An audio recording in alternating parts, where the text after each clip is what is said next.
से मुझे ये मालूम होता है पृथ्वी वीरों से विहीन हो गई तो कदाप मैं ऐसा संकल्प नहीं करता। ये बात सुनी लक्ष्मण फना रुको गो। लक्ष्मण खड़े हो गए।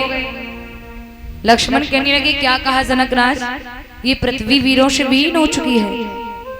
अरे लक्ष्मण जी, वो जनक जी, शायद आपको मालूम नहीं है कि मुझे मेरे गुरुदेव की अभी आज्ञा नहीं मिली है। गर आज्ञा जो गुरु की पाए जावे, ब्रह्मांड की अवे हिलाए डाले, कहो सूरज चांद को निगल जाएं, जाए यम को खाक मिलाए डाले। लेकिन रुका क्यों? क्योंकि मुझे मेरे गुरुदेव की आज्ञा नहीं मिली। गुरुदेव ने देखा, गुरुदेव हंसने लगे। हंसकर तब गुरु ने कहा, बैठो लखन खामोश, ये काम तुम्हारा है नहीं, क्यों व्यर्थ बढ़ाते जोश। बेटा लखन, ये तुम्हारा काम नहीं, बैठ जाए। अब सवाल उठता है कि लक्ष्मण जी बीच में क्यों बोल गए? क्या लक्ष्मण जी सीता जी के साथ में शादी करना चाहते थे? क्यों भाई? नहीं। सूरवीर मर सकता है लेकिन कायरता की बात को सहन नहीं कर सकता है। लक्ष्मण खड़े हुए। गुरुदेव ने कहा, राम जी बेटा अब तुम खड़े हो जाओ और महाराज जनक के संताप को दूर करिए। राम जी खड़े हुए, गुरुदेव को प्रणाम किया, एक नजर सभी राजाओं की तरफ डाली, मन ही मन में नमन किया। और जैसे ही सब राजन ने देखो कि कल को छोरा धनुष तोड़ने को खड़ो भयो है, सब ताली बजाए, कैसे भैया अब चलिए चुईया पाड़ उठाने को। देख देख, हम जैसे राजा महाराजन पे धनुष नहीं टूटो और कल को छोरा धनुष तोड़े को जाएगा हैं?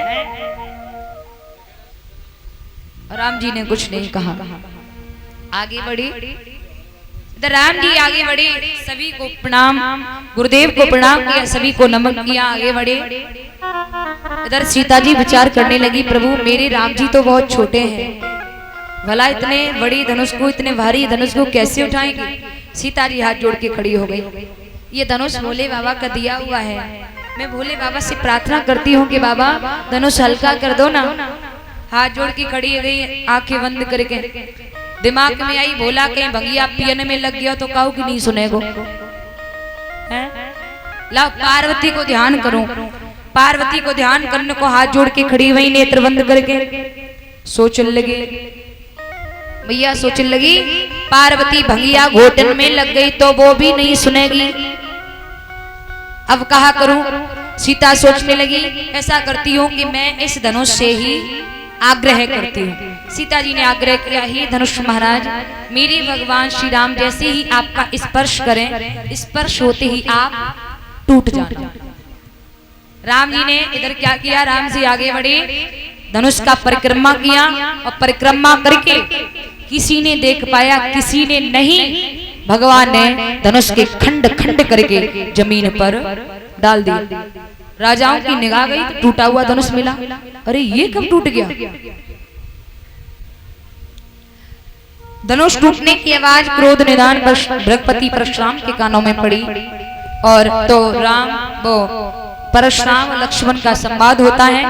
अंत में परशुराम राम जी से कहते हैं समय के अभाव में कि ये मेरे पास एक धनुष है, इस विजय नाम के धनुष पर तुम चाप चढ़ा के दिखा दो कि मैं समझ लूंगा कि तुम्हारा अवतार।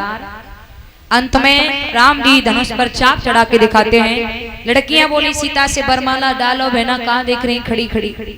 अब सीता जी बरमाला लेकर के आगे बढ़ी। यहाँ पर भी बाबा जी ने लिख दिया, रंग भूमि में सिय पगुधारी मोहे देखे सकल नर नारी। रंग भूमि में सीता ने जब पैर रखा तो नर नारी उन्हें देख करके मोहित हो गए। अब भाई बाबा आगे चौपाई में लिख रहे हैं, मोहे न नारे नारी के रूपा, पन्न गारे है रीत अनूपा। स्त्री कभी स्त्री की सुंदरता को देख करके मोहित नहीं हो सकती है। फिर बाबा ने कैसे लिख दिया, रंग भूमि देवसी पगुधारी। और ये बात सत्य है यशपाल चाचा, ये बात सत्य है कि स्त्री कभी स्त्री की सुंदरता को या उसकी बड़ाई को सुन नहीं सकती। और आपको यकीन न हो तो एक काम करके देखियो, अभी आप लोग यहाँ पर बैठे हो, शाम को अपने अपने घर जाना, अपनी पत्नी से कहना जी सुनती हो? बोले हाँ। अरे कहा बताऊं, आज यशपाल की बहू इतनी अच्छी साड़ी पहन के आई, इतनी अच्छी लग रही, तो को कहा बताऊं?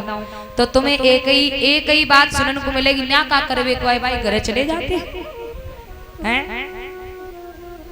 ये अवगुण होता है स्त्री के अंदर।